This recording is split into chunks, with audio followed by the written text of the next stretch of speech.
Marcos, capítulo de número 5, eu quero ler a partir do versículo 21, alguns versículos. E passando Jesus outra vez no barco, passou para o outro lado. Ajuntou-se a ele uma grande multidão, e ele estava junto do mar. E eis que chegou um dos principais da sinagoga, por nome Jairo, e vendo-o, prostrou-se aos seus pés, e rogava-lhe dizendo: minha filha está ao ponto de morrer, rogo-te que venhas e lhe imponhas as mãos, para que fique curada. E foi com ele e seguiu uma grande multidão que o apertava. Agora eu quero ler os versículos de número 28. E logo porque dizia a mulher: se tão somente tocar nas suas vestes, sararei. Logo se lhe secou a fonte do seu sangue, e sentiu no seu corpo estar já curada daquele mal. E logo Jesus, conhecendo que a virtude de si mesmo saíra, voltou-se para a multidão e disse: quem tocou nas minhas vestes? Agora os versículos de número 34. E ele lhe disse: filha, a tua fé te salvou, vai em paz e ser curada deste teu mal. O versículo de número 36, e Jesus, tendo ouvido estas palavras, disse ao principal da sinagoga: não temas, crê somente. E não permitiu que alguém o seguisse, a não ser Pedro e Tiago e João, irmão de Tiago. E tendo chegado à casa do principal da sinagoga, viu o alvoroço e os que choravam muito e pranteavam. E entrando disse-lhes: por que vos alvoroçais e chorais? A menina não está morta, mas dorme. E riam-se dele. Porém ele, tendo-os feito sair, tomou consigo o pai e a mãe da menina e os que com ele estavam, e entrou onde a menina estava deitada. E tomando a mão da menina, disse-lhe: talita cumi, que quer dizer: menina, a ti te digo, levanta-te. E logo a menina se levantou e andava, pois já tinha 12 anos, e assombraram-se com grande espanto. E mandou-lhes expressamente que ninguém o soubesse, e disse-lhes que dessem de comer à menina. Amém. Toma o seu lugar, por favor. Antes de introduzir aqui uma palavra da parte de Deus, ao seu, ao meu e ao nosso coração, eu quero dizer aqui em rápidas palavras da minha alegria e minha satisfação no Senhor, de poder estar outra vez aqui em Taubaté, especificamente nesta congregação, a Igreja do Senhor, que está aqui no bairro do Belém. Muito diretamente eu participei desde o início desta congregação aqui, quando ela ainda funcionava ali na casa da mãe do irmão Valdemir. Eu estive lá por 2 vezes, não me falha a memória.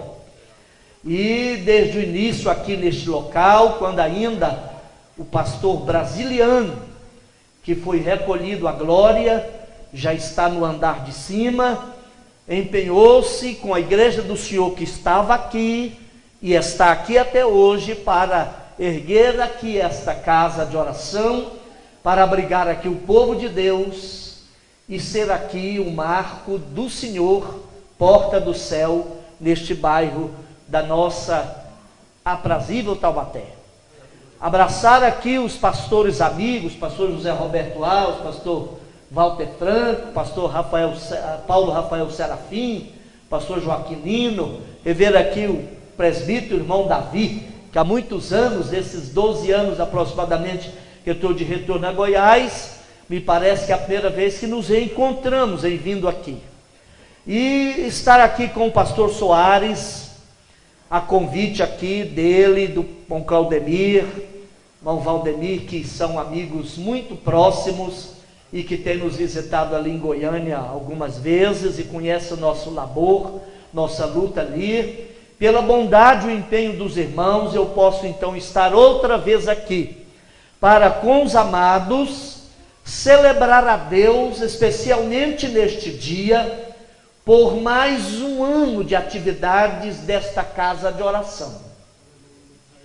Este culto em especial é oferecido a Deus em gratidão, em ação de graças, pelos anos de existência desta casa, que como casa de oração não é outro lugar senão um espaço que recebe as pessoas, recebem os filhos de Deus, para ensiná-los e conduzi-los no caminho da verdade. A escola da fé, não é mesmo? Seguir Jesus é o mais fascinante projeto de vida. E a igreja do Senhor não depende de casas como esta para existir, mas uma vez existindo, a casa se faz necessário para abrigá-la. Não é esta casa que faz a igreja, é porque a igreja existe que houve necessidade desta casa. Logo, a igreja é maior que esta casa, pois que não é aqui nesta casa, conquanto bonita, bem ornamentada, que é a casa de Deus hoje. A casa de Deus hoje é o meu e o seu coração, templo e habitação de Deus, pois é aqui que Ele mora. Não é aqui nesta casa de alvenaria, é nesta casa onde o Espírito de Deus mora. Amém? Louvado seja o nome do Senhor. Mas todas as vezes que os filhos de Deus sobem à casa do Senhor para celebrar a Ele em alegria e gozo, para contemplar a beleza da sua formosura e aprender no seu templo, então este lugar de todos os outros se torna então um lugar especial, porque foi consagrado, dedicado exclusivamente a abrigar o povo de Deus e à proclamação da palavra do Evangelho de nosso Senhor Jesus Cristo. Mas, meus irmãos, eu quero trazer uma palavra da parte de Deus ao seu coração, já introduzindo aqui alguma dinâmica, alguma perspectiva no sentido da família, pois que a igreja também é uma família, família de Deus, lavoura de Deus, edifício de Deus, corpo de Cristo, noiva do Cordeiro, Assembleia Universal dos Santos, e por aí vai. Mas, especificamente, eu quero trazer aqui uma palavra, com base nesse texto aqui, por algumas razões que logo os irmãos entenderão. Veja bem, nós lemos em Marcos capítulo de número 5, que é o Evangelho de Jesus Cristo, escrito conforme, de acordo a visão de Marcos. Alguém até perguntaria, pastor, há porventura 4 evangelhos? Não. O Evangelho de Jesus Cristo é único, e não apenas único, é uno. O Evangelho de Jesus não é divisível. Ele não pode ser fracionado. Agora, ele está colocado e narrado aqui nas páginas das Sagradas Escrituras em 4 perspectivas e óticas diferentes. Na ótica de Mateus, o Evangelho é aqui apresentado com o objetivo de estabelecer a posição de Jesus como rei dos judeus. Razão porque Mateus é de todos os evangelistas o que mais vai levantar ou vai evocar, vai fazer uma ligação com o Antigo Testamento. Você vai ler muito no Evangelho de Mateus a expressão: isso aconteceu para que se cumprisse o que foi dito pelo profeta tal. Porque Mateus está escrevendo um evangelho para os judeus, objetivando por este evangelho, comprovar que o Jesus assassinado por eles era o Messias, que eles não conseguiram ver. Logo, Mateus então vai lançar mão do Antigo Testamento, porque os judeus já acreditavam no Antigo Testamento. Lucas, que é o mais completo dos evangelhos, na verdade, embora ele tenha apenas 24 capítulos, ele é maior do que Mateus, e maior do que João, e maior do que Marcos em conteúdo. E é o mais completo evangelho no que diz respeito aos detalhes da vida de Jesus. Por exemplo, eu e você não saberíamos detalhes da vida de Jesus, não fosse pela a narrativa de Lucas. Lucas, deixa eu dizer para você, é o único livro da Bíblia, eu estou dizendo, único livro da Bíblia que tem prefácio. Dos 66 livros da Bíblia, só Lucas tem um prefácio. E o Evangelho de Lucas é um texto inspirado pelo Espírito de Deus, mas que resultou também de uma pesquisa. Lucas fez entrevista, Lucas visitou irmãos, Lucas visitou comunidades e igrejas que porventura tivessem tido contato direto com Jesus Cristo para escrever seu Evangelho. E Lucas, que é o segundo maior escritor do Novo Testamento, só perde para Paulo, e é também o único escritor da Bíblia que não era judeu, é Lucas. Lucas era grego, da Macedônia.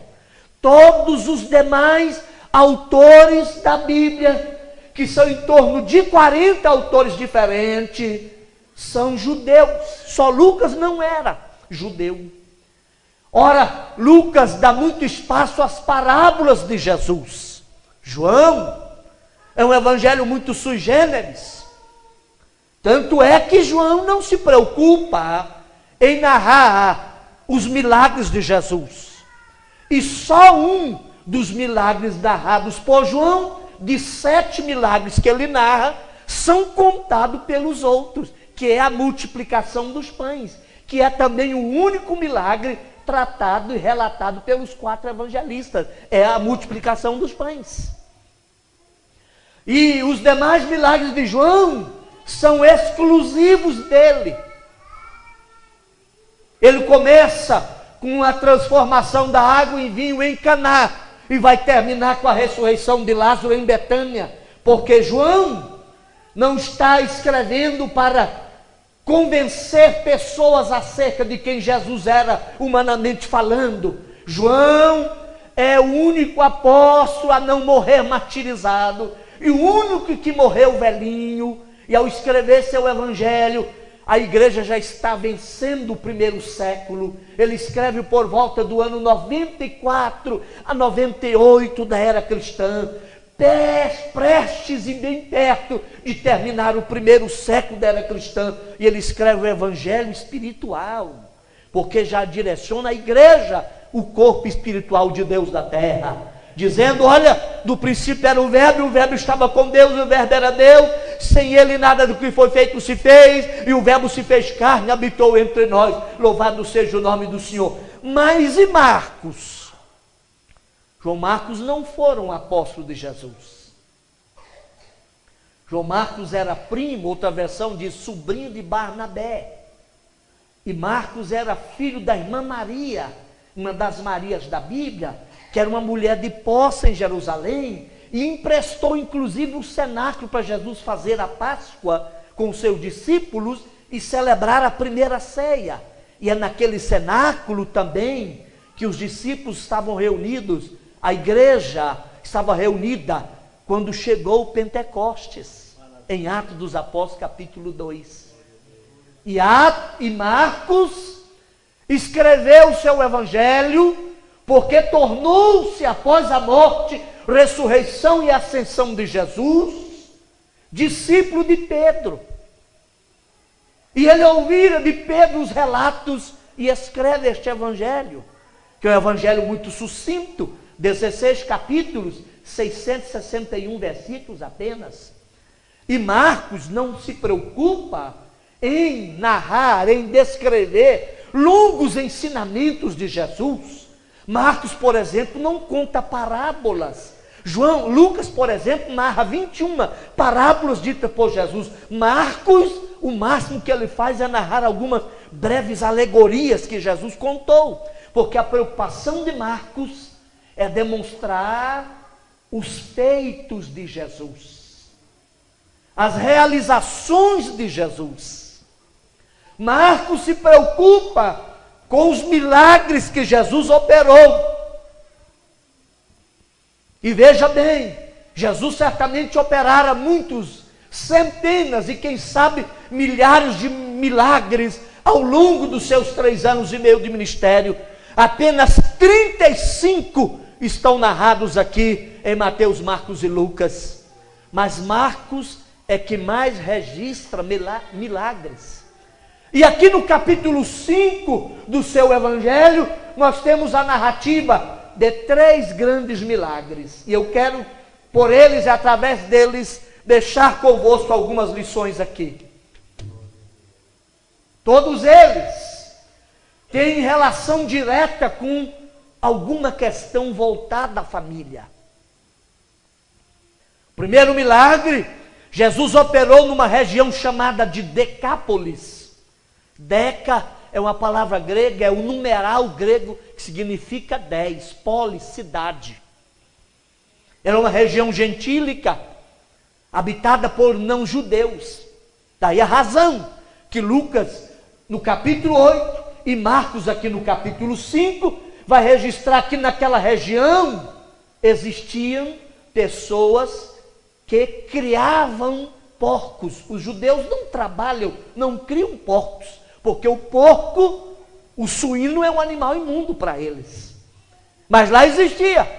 E há algo curioso aqui, pois que dos 16 capítulos do Evangelho de Marcos, este é o único que conta 3 milagres, envolvendo um homem endemoniado, segundo, uma mulher anônima, terceiro, um homem digno de autoridade na cidade de Cafarnaum.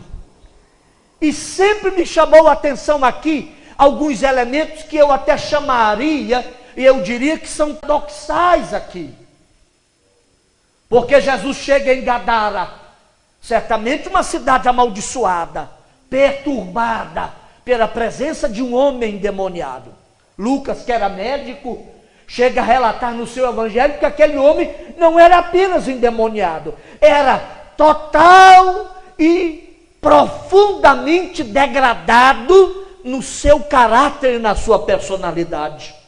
E aquele homem certamente não saiu do oco da taboca, nem caiu de Marte. Ele era uma pessoa, um ser humano.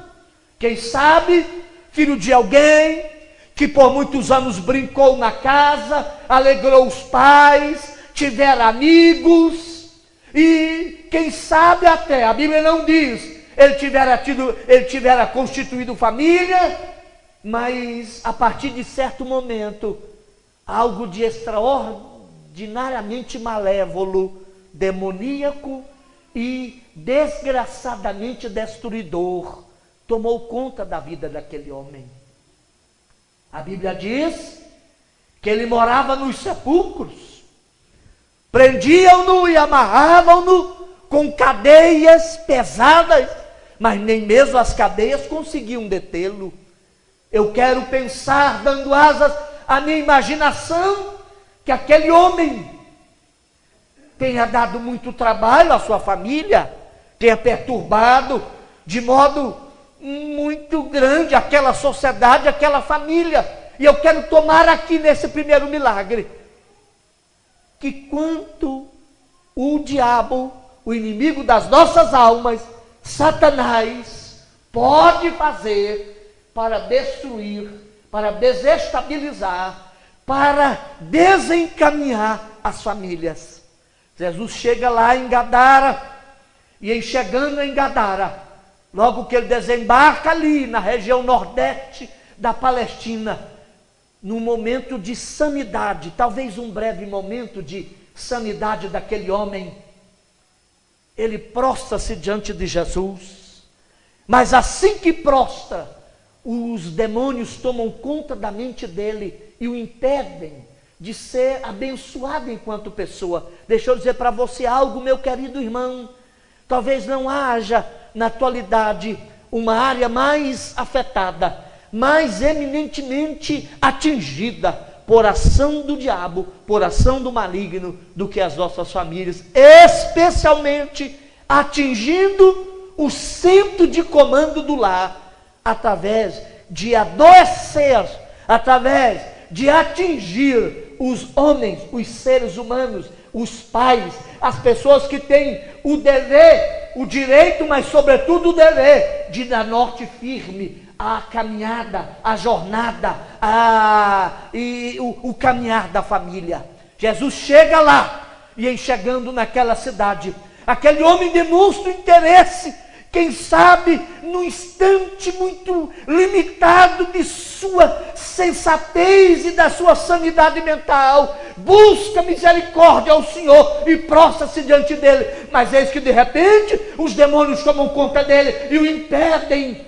E os demônios então passam a falar: ó Jesus, Filho do Deus Altíssimo, vem nos perturbar antes do tempo. Jesus pergunta o nome daquela gente.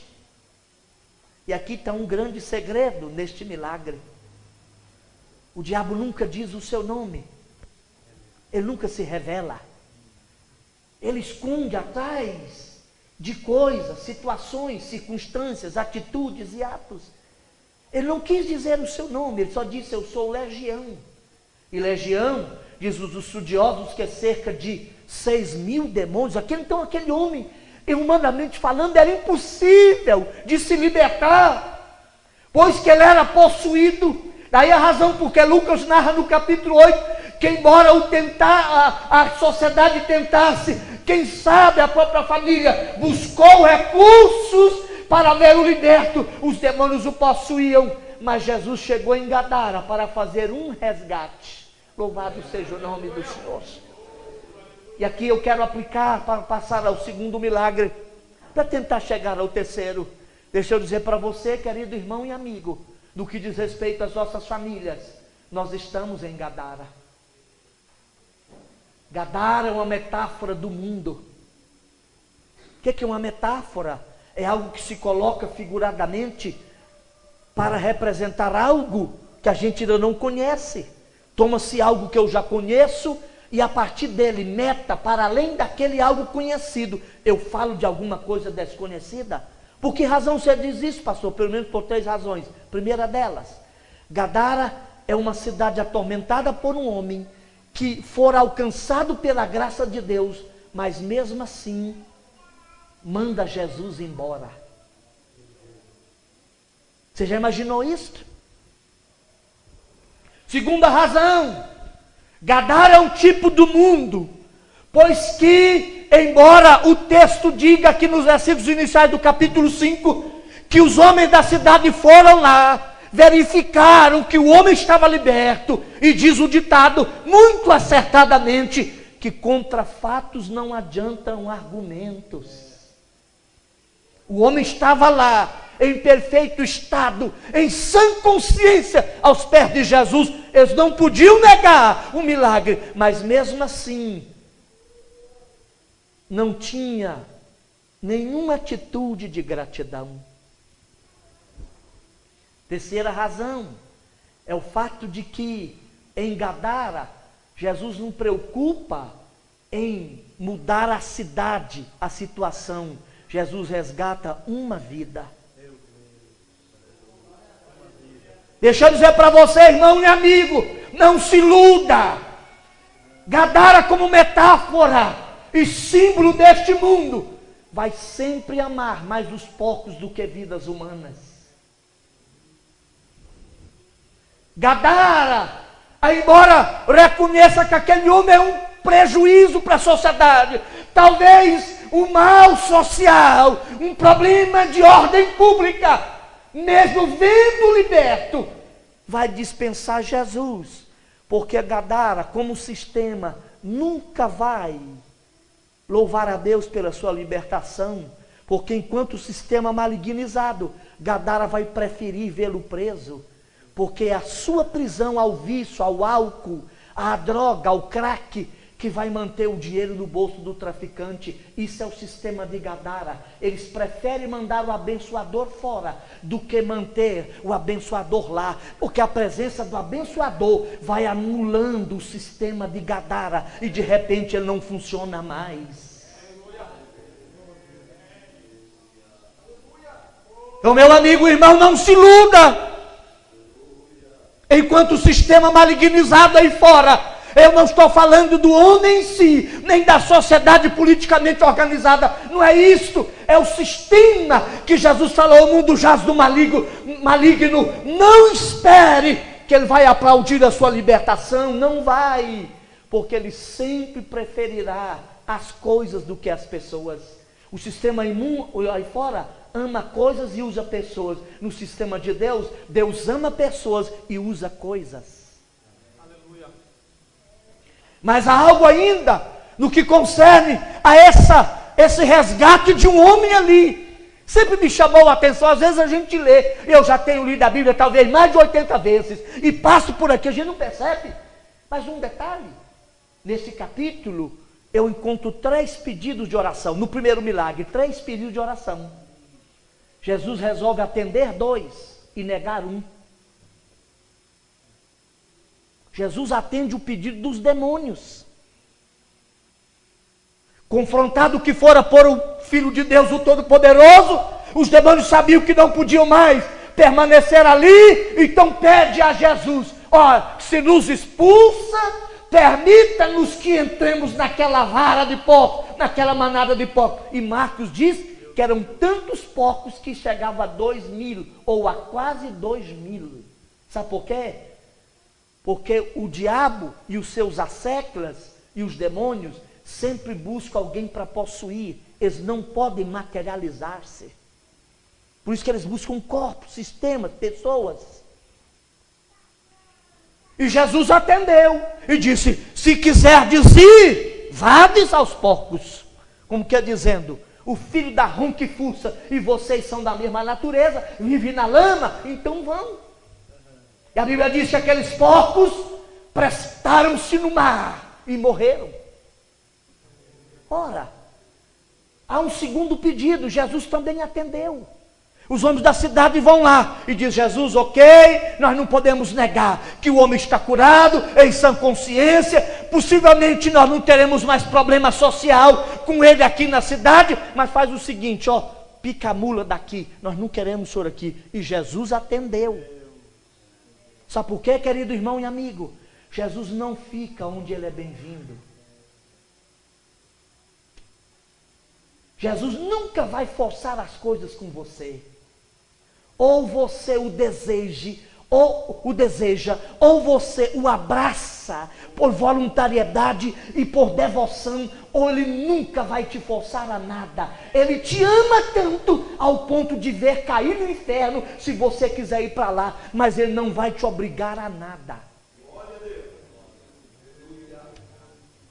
Porque ele não fica onde ele não é bem-vindo.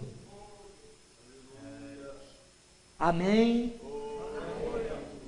E aí há o terceiro pedido aqui. Aleluia! Bendito seja o nome do Senhor.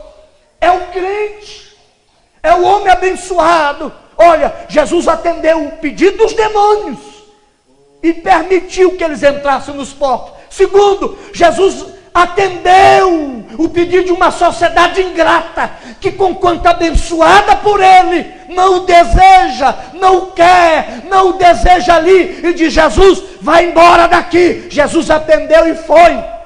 Mas o homem curado pede: Jesus, deixa ele escondido. Falou: não. Sabe o que Jesus está dizendo para nós aqui? No que concerne a família, especialmente nós varões, pais, senhores de casa, só tem uma possibilidade de Deus permanecer em Gadara, já que os gadarenos expulsaram Jesus. Se você ficar lá, não fuja da raia não. Você é a expressão de Jesus lá na sua casa. Você é a cara de Jesus lá no seu colégio. Você é a expressão do Evangelho no banco da faculdade onde você senta. Você é a emanação de Deus, ou é a expressão de Deus lá no seu emprego. Então fica aí. Jesus está dizendo: a única possibilidade de eu permanecer em Gadara é se você permanecer aí. Bendito seja o nome do Senhor Jesus.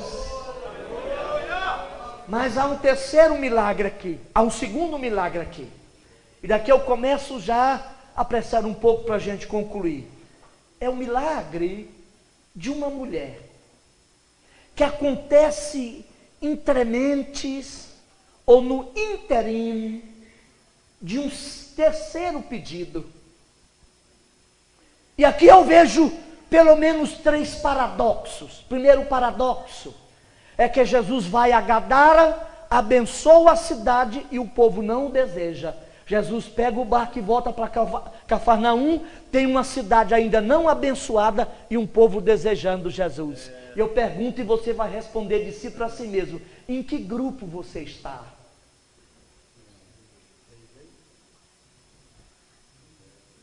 Porque hoje nós vivemos o mais terrível e sutil dos processos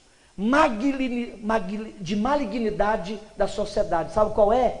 De desejar extraordinária bênção de Jesus, mas não desejar o Jesus abençoador. As pessoas estão enchendo templos, igrejas e casas de oração, com os mais esdrúxulos e absurdos nomes têm sido abertos por aí afora, com as mais diversas e absurdas intenções, com a intenção de tornar o evangelho um balcão. Fez do púlpito um balcão, de Jesus Cristo um milagreiro, da igreja e dos crentes um bando de consumidores, e das bênçãos de Deus objetos de venda. E a maioria das pessoas não querem o Jesus abençoador, que é as bênçãos de Jesus. Esse é o primeiro paradoxo.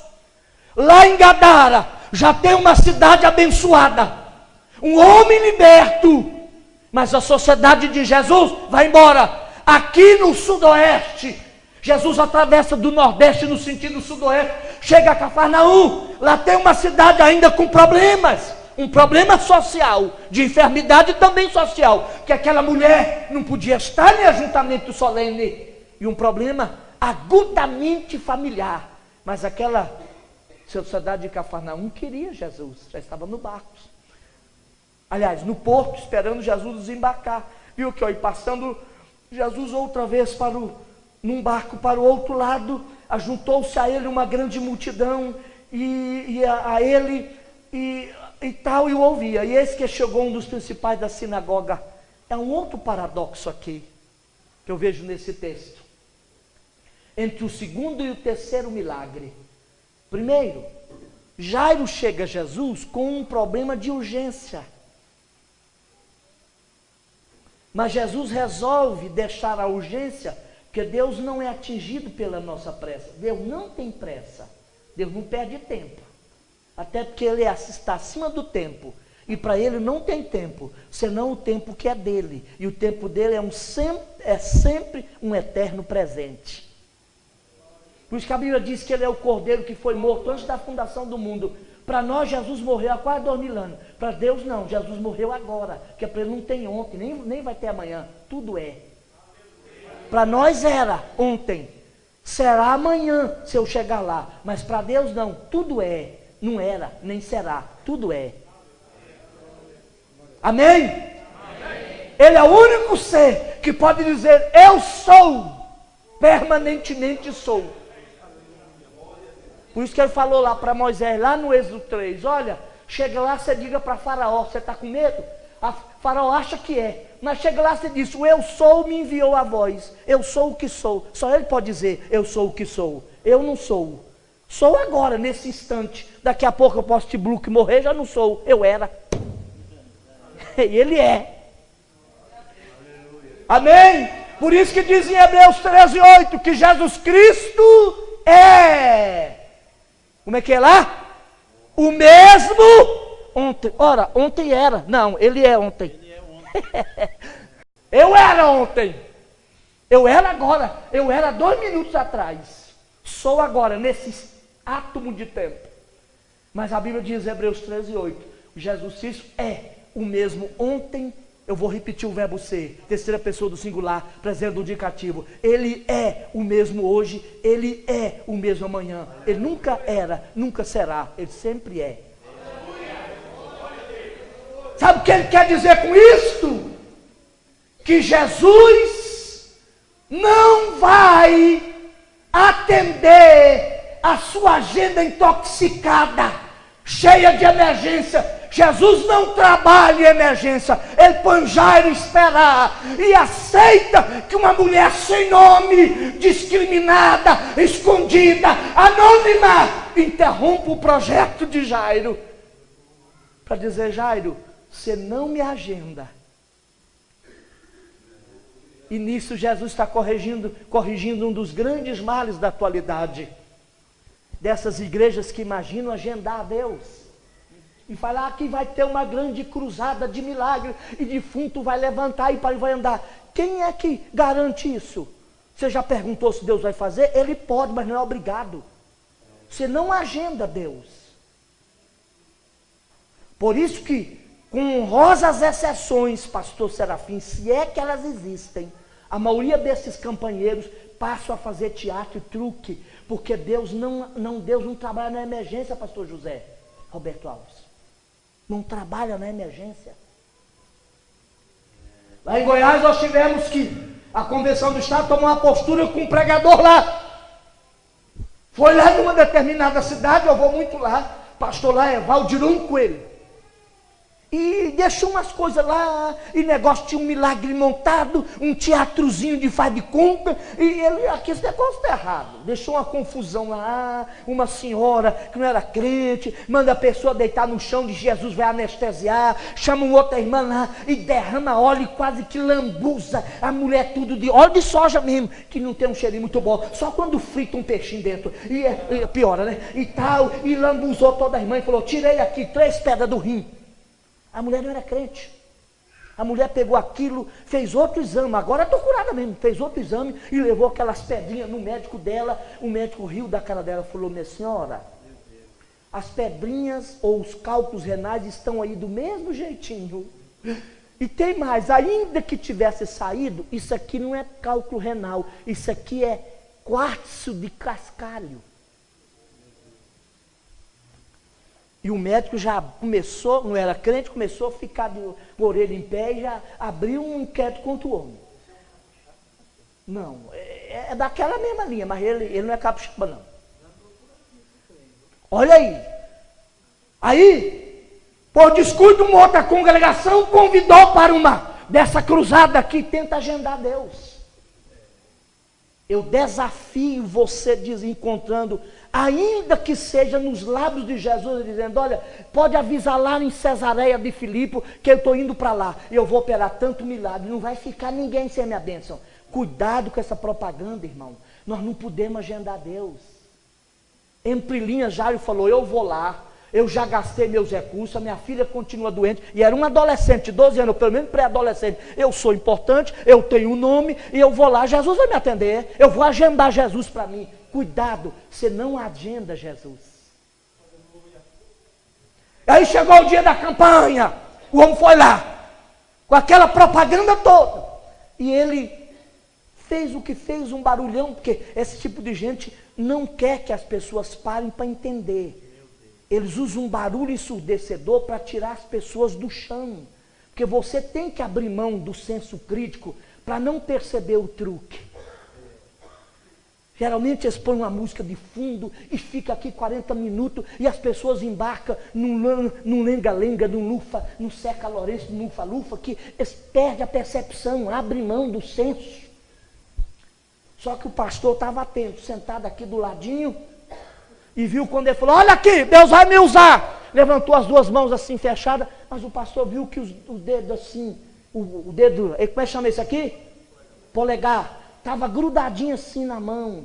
Ele deu uma olhada e falou para o vice dele assim, que é capitão lá. Falou assim: olha, pastor, esse cabra está com truque. O pastor ficou do lado dele. Aliás, já estava a pessoa lá. Quando ele abaixou assim o pastor segurou a mão dele aqui com os 2 dedos, puxou as pedrinhas, pastor. Chamou a viatura na hora. Ele foi da campanha para a cadeia.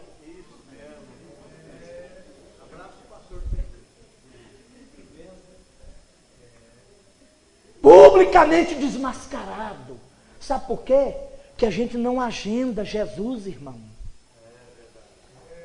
Se você conseguir agendar Jesus, se você tentar colocar Jesus na sua agenda intoxicada, na sua urgência, Esse Jesus não é o Jesus da Bíblia, porque o Jesus aqui é Senhor dos senhores, Rei dos reis. Ele está no trono e nós não podemos mandar nele.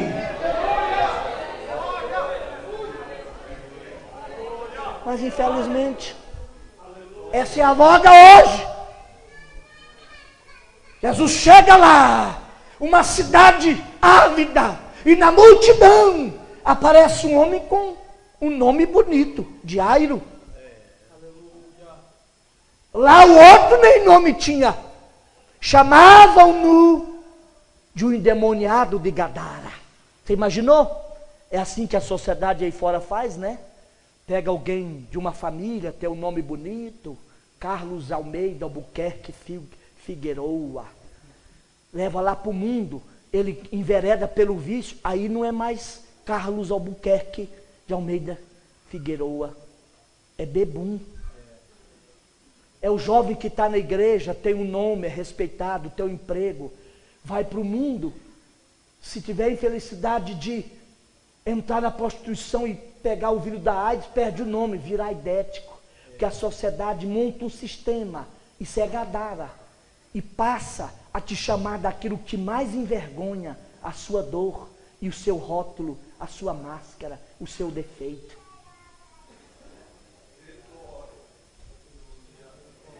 Aí Jesus vem para arrancar esses rótulos e essas marcas e dar outro nome e fazer de nós filhos de Deus.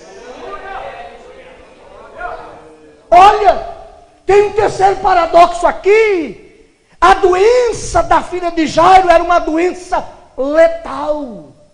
É como esses jogadores, e agora recentemente morreu mais uns atletas, né? Kite Blue, que se não tiver aquele, como é que chama aquele negócio? Desfibrilizador, morre na hora. É uma doença que tem que se atender agora. A mulher do fluxo de sangue não, ela tinha uma doença crônica. Qual a diferença entre uma doença crônica e uma letal? A doença letal tem que atender urgentemente, senão acaba morrendo. A menina morreu de verdade. Ainda que Jesus usasse um eufemismo lá para chamar que ela estava dormindo. Agora a mulher do fluxo de sangue tinha uma doença que arrastava 12 anos, ela podia esperar mais 3 dias, mais 5 dias, não tinha problema. Jesus está dizendo, Jairo, eu vou atender uma doença que pode esperar e deixar passar da hora sua para você não me encabrestar, porque eu não entro na sua filosofia. Eu ainda sou o Senhor. E a Bíblia diz que este pai, eu gosto muito dos advérbios da Bíblia, aqui na Almeida atualizada diz que aquele pai chega para Jesus, prostra-se diante dele e roga insistentemente. Esse insistentemente é um advérbio que modifica o verbo rogar. Ele não pediu apenas alguma coisa, Senhor Jesus, será que dá para o Senhor? A minha situação é tão grave. Vamos lá. Aqui na atualizada, Almeida atualizada que eu estou usando hoje, coloca os verbos no pretérito imperfeito. E ele rogava. Que não foi um rogo assim, Jesus, vem cá, dá para o senhor lá em casa? Ele insistiu para Jesus ir. Mas eis que, a certa altura, aquela mulher chega e rouba a cena. Eu fico olhando isso aqui, que coisa extraordinária, outro paradoxo. Que tem uma pessoa que tem um nome, é uma autoridade em Cafarnaum, ele era, talvez, guardada devidas proporções, o prefeito da cidade. Vem, prostra-se diante de Jesus, roga, vem Jesus, impõe as mãos sobre a minha filha e ela viverá. E ele demonstra fé, né? Que ele não falou, eu já tentei de tudo, eu estou tentando dar uma última alternativa. Quem sabe dá certo? Ele não falou isso, falou, vem, eu não sei se o senhor vai, se o senhor for e impor as mãos, ela viverá. Não é talvez, pode ser, eu acho que, porque quem tem Jesus na vida tem convicção de que se ele for conosco para nossa casa, a nossa família, o espectro de morte será anulado. Ele pode restaurar tudo que a morte estragou lá um dia. Bendito seja o nome do Senhor. Mas Jesus tenta ir. E aí, paradoxalmente, aquele homem com um nome, aparece uma mulher sem nome. E ela também tinha fé. A Bíblia chama de a mulher do fluxo de sangue. É outra marca negativa. Ela não tinha nome. E aquela era uma doença que a tornava religiosamente imunda, sem possibilidade de ir ao culto. Ela não podia ir na feira, não podia ir ao shopping, ela não podia estar num chá com as amigas, que ela era cerimonialmente imunda. A doença de fluxo de sangue a tornava cerimonialmente excluída das reuniões sociais, bem como da igreja, da sinagoga. Mas ela começa a raciocinar consigo assim: olha, eu vou tocar em Jesus. Olha o que ela diz aqui, olha. Certa mulher, o versículo 25, que havia 12 anos tinha um fluxo de sangue, uma hemorragia, e que havia padecido muito com muitos médicos, e despendido tudo quanto tinha, nada lhe aproveitando, tudo isso, antes indo a pior, ouvindo falar de Jesus, veio por detrás dele, entre a multidão, e o tocou na sua veste, porque ela dizia, não para os outros, que ela não podia se apresentar, ela dizia consigo mesmo. Os entendidos, isso aqui é um solilóquio. O que é um solilóquio? É quando o elemento fala consigo mesmo. Ela falou consigo mesmo: se eu tão somente tocar nas suas vestes, ela também tinha fé, não falou, sararei, não é? Talvez, eu vou tentar, mais uma eu já estou tentando há 12 anos mesmo. Irmão, aqui que está o segredo, eu começo a concluir. Sabe o que acontece? Quando ela toca em Jesus, anônima chegara, anônima partira. Na surdina tocara, na surdina que irá embora. Jesus para tudo e diz: quem me tocou? Na gramática portuguesa, esse quem é um pronome interrogativo. Quem? Em português, ele não tem gênero, mas no grego já está no feminino, João Davi. Jesus sabia quem era. Aliás, não precisava nem desse pronome estar no feminino, porque logo adiante o versículo vai dizer: Jesus olhava ao redor para ver aquela. Antes dela apresentar, já sabia quem era, porque Jesus é Deus. Ver aquela que isto fizera. E aí Jesus perguntou: quem me tocou? Os teólogos dizem que os que estavam mais perto, Cafarnaum era o quartel-general do ministério de Jesus. Jesus nasceu em Belém, cresceu em Nazaré. Quando começou o ministério, tomou emprestado uma indústria pesqueira de Pedro para fazer a sede do ministério, o quartel-general do ministério dele. Ele sempre voltava a Cafarnaum, e as pessoas de Cafarnaum conheciam aquela mulher. Eu acho que o Pedro, que tinha uma indústria de pesca ali, o Tiago e o João, falou: Jesus, disfarça que a Rede Globo está aí, essa mulher é imunda, tocou no senhor, só ficou imundo, disfarça que fica ruim para o senhor vai ter que ficar mínimo 14 dias sem aparecer em público, ficar 7 dias imundo, depois levar o sacrifício do templo, e depois mais 7 de purificação. Disfarça, Jesus, não se envolva com essa gente, essa é uma gentinha, uma mulher sem nome, não se envolva com isso. Olha o Jairo aí. Jesus ficou de pé e falou: quem me tocou? Eu quero conhecer essa mulher. Aleluia! Glória ao nome do Senhor. Esse Jesus atende gente anônima. Ele é poderoso para te atender conforme a sua necessidade. Aleluia! E a Bíblia diz que depois dele insistir, certamente ela tinha que ter sido alguém a conhecia, para identificar ela na multidão, e falou: vem cá. Ela foi atrás dela, ela chegou perto de Jesus trêmula e disse: Jesus, fui eu quem te tocou. Jesus olhou para ela. Eu acho isso aqui extraordinário. Ela chegou com um rótulo, e o que mais envergonha a gente, especialmente, eu vou terminar isso aqui agora: cuidado com o que você diz dos seus filhos e da sua família. Os filhos, já diz o ditado aí, são como os dedos da mão, ninguém é igual ao outro. Mas não rotule seus filhos.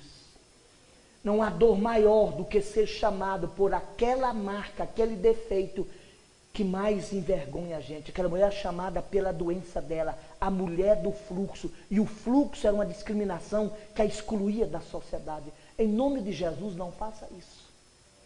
Foi por isso que Jesus quis entrevistá-la. Sabe qual a grande lição aqui?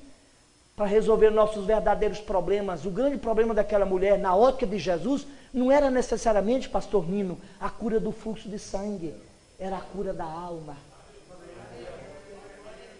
Sabe por que muitas famílias, há filhos que retraem, há membros da família que se escondem, E às vezes o buraco onde ele se esconde é o vício, é a droga, é a violência, a rebelião. Sabe por quê? Porque nós costumamos rotular as pessoas. E sabe por que ela saiu escondida? Porque ela tinha vergonha do nome que ela carregava. Jesus olhou para ela e falou: filha, a primeira palavra de Jesus foi: filha, a tua fé te salvou. Mudou muito, né? Para a sociedade ela chegara como uma mulher marcada pelo seu defeito. Para Jesus agora, curada, redimida, restaurada, Jesus a guinda, Jesus a ergue, Jesus a coloca na condição de filha e diz: vai em paz, a tua fé te salvou. Sabe qual a grande lição aqui? Deus não quer nenhum dos seus escondidos na sombra da multidão. Você precisa sair da sombra dos outros e mostrar a cara. Aquela mulher poderia ter ido embora levando a cura, mas permaneceria com o mesmo rótulo. Mas à medida que ela teve coragem de se identificar, mostrar a cara e dizer quem de fato ela era, agora ela saiu com uma nova condição. Terceiro e último, eu encerro aqui, é o caso de Jairo. Jairo pacientemente espera. A certa altura, chega alguém da casa de Jairo e diz: ei, hoje, deixa o mestre, já não adianta mais, acabou. Sabe qual é a verdade que eu tiro daqui? Quem convida Jesus para sua casa, pode crer que nem o mal é irreversível e nem uma dor é permanente. Se você de fato convidou Jesus, e a Bíblia Almeida atualizada tem um versículo bem breve, lá no Marcos 5, que diz: e Jesus foi com ele. Eu gosto dessa conjunção com, que Jesus às vezes não muda toda a realidade, mas ele fica com a gente na realidade. O mais importante não é ter a bênção de Jesus, é permanecer com Jesus. O mais importante é que a vida é uma trajetória. É melhor caminhar com Jesus do que ter uma bênção dele. Estar com o dono da bênção é melhor do que levar a bênção sem viver com o dono da bênção. Por isso que em Marcos 3, Jesus subiu ao monte, passou uma noite orando, e da multidão dos discípulos, tem um versículo que diz assim: e ele chamou para si aqueles que ele quis. E o versículo vai continuar: para estar com ele. Porque tem gente que acha que Jesus é um dono de um sindicato da celestialidade. Ele está contratando pelego da vida, sindicalista do céu, só para trabalhar para ele. Não. Se você não andar com ele e não for filho dele, não adianta o que você faz no trabalho dele. Jesus não contrata profissional. Eu sou pastor porque sou crente, não sou crente porque sou pastor. Se eu não for crente, eu disser pastor, eu disse, o irmão é crente, não, sou pastor. Uai, e pastor não é crente? Se você é mais crente que é todo mundo. Só sou pastor porque sou crente. Porque quem não aprende a estar com Jesus, não pode ir por Jesus. E a gente hoje fala de um poder aí, vendido, uma ideia de poder aí, e esquece de, aos Efésios 3:20, quando Paulo termina com uma doxologia, sua oração, dizendo assim: aquele que é poderoso para fazer infinitamente mais, além daquilo que nós pedimos e pensamos, pelo seu poder que em nós opera. Tem gente querendo que o poder opere através dele, mas não quer que o poder opere nele. Aí esses elementos que eu citei dele aqui se torna um profissional do púlpito, faz e acontece, grita e faz, mas não tem compromisso com Deus, ele não está com, ele apenas foi por. Fica em pé em nome do Senhor Jesus, todos vocês. Eu fico pensando aqui,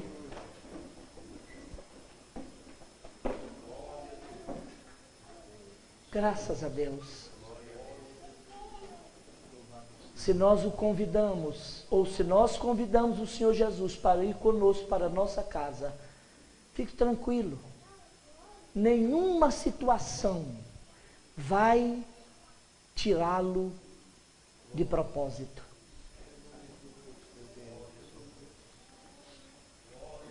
Sabe o que eu quero dizer aqui? Duas verdades, enquanto você fica de pé mais uns 2, 3 minutos.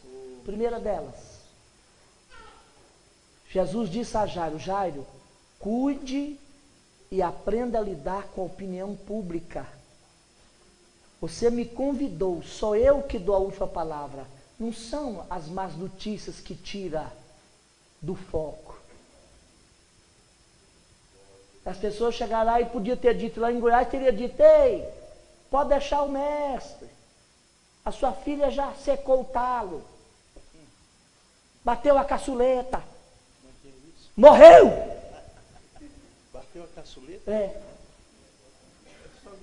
Só Goiânia. Ela disse: ah, você viu fulano, o que é? Não, ele secou o talo, morreu.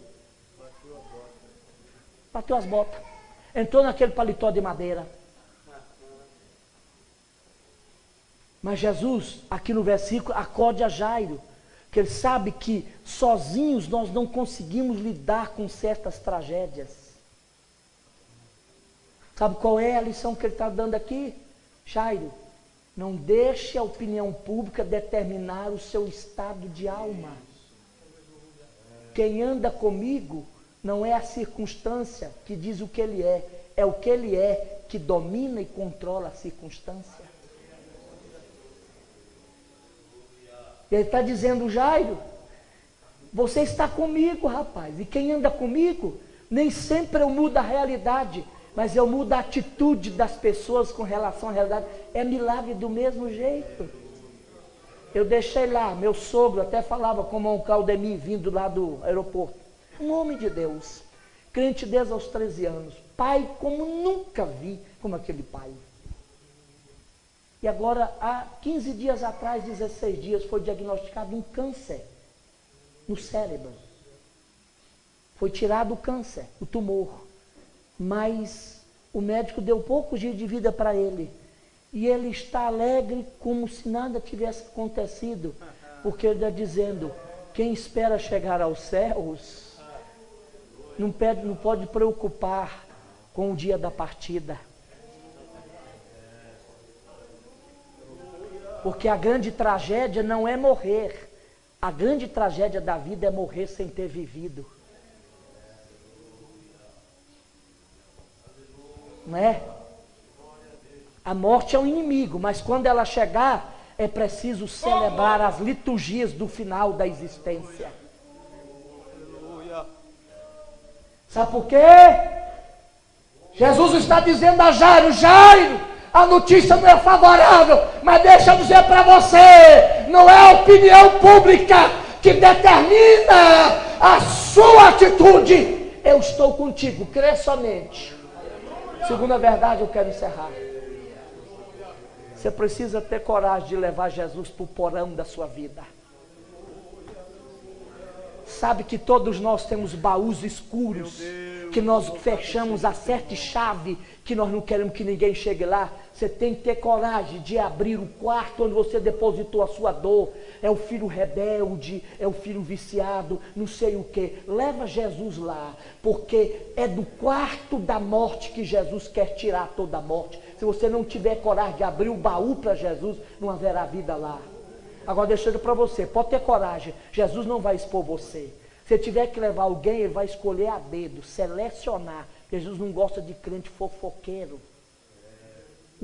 Ele leva gente qualificada. 5 pessoas entrou com Jesus lá. O pai e a mãe da menina, porque o problema era deles, né? Chamou Pedro, Tiago e João: vamos ali. Deixa os outros aí fora, zombando, rindo. Mas eu só vou dizer para eles que a menina está dormindo. Dormir é um eufemismo para a morte na Bíblia. Por isso que diz: bem-aventurados que agora dormem no Senhor. Mas já morreu mesmo. Não é que está dormindo, morreu.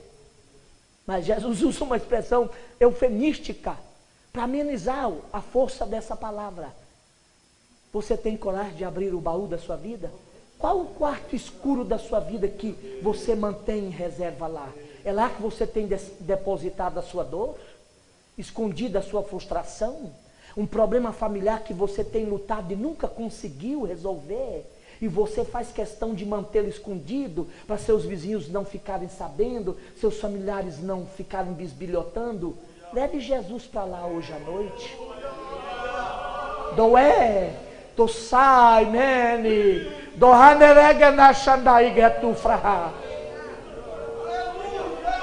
Leva Jesus lá. Se você tiver coragem, Jesus vai mudar essa realidade. Todo mundo lá fora estava chorando, pranteando, um desespero total.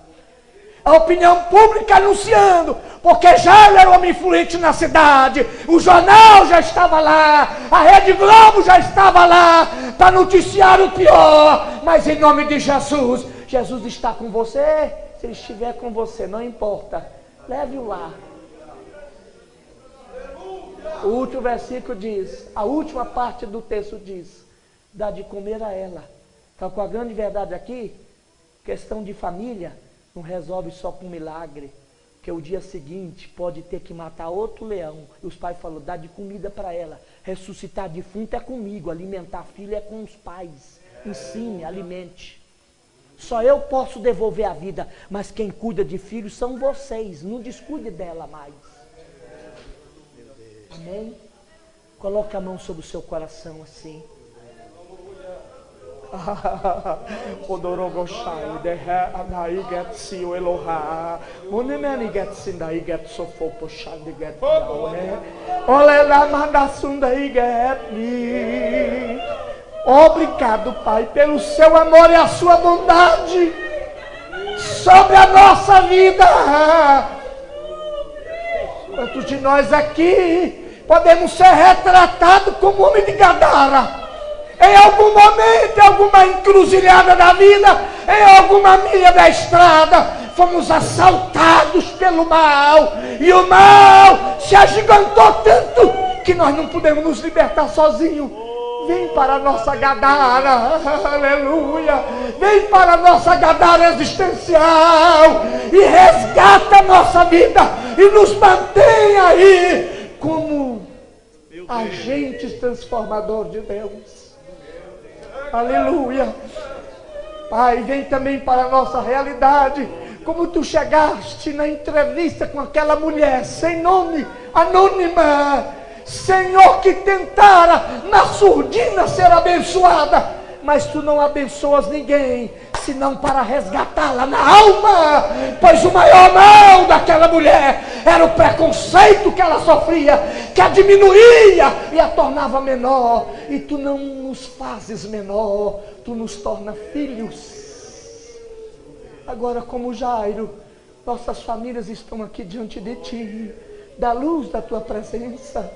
Vem para os porões mais escuros da nossa vida, penetra os labirintos mais profundos da nossa vida e desaloja de lá tudo que não te agrada, tudo que não te louva, Pai amado, e retira de nós, do nosso lar, a nossa dor, a nossa decepção, e deixa instalada a vida. E pode dar uma ordem de comando, uma ordem e um comando. Nós vamos obedecer e assumir nossa responsabilidade a partir de agora. Fica conosco, a tua igreja, o teu povo. Eu oro em nome de Jesus. Amém. Toma aí seu lugar. Muito obrigado a todos. Volte para sua casa. Ainda é cedo, 21 horas e 24 minutos. Dá para você sentar lá no lugar, pegar o Evangelho de Marcos capítulo 5 e lê-lo na sua totalidade. Você quiser, abra Lucas 8 e lê essa mesma história. Deixa eu te dizer para você, você não precisa manter a morte instalada na sua vida e na sua casa. Leve Jesus lá. Abra o baú da vida e deixa Jesus penetrar lá. Ele vai restaurar, tirar a morte, expulsar o mal e deixar a vida instalada lá. Tem algo mais maravilhoso do que isto? Certamente não tenho. Convide-o para ir consigo hoje e contigo para sua casa hoje. Obrigado a todos.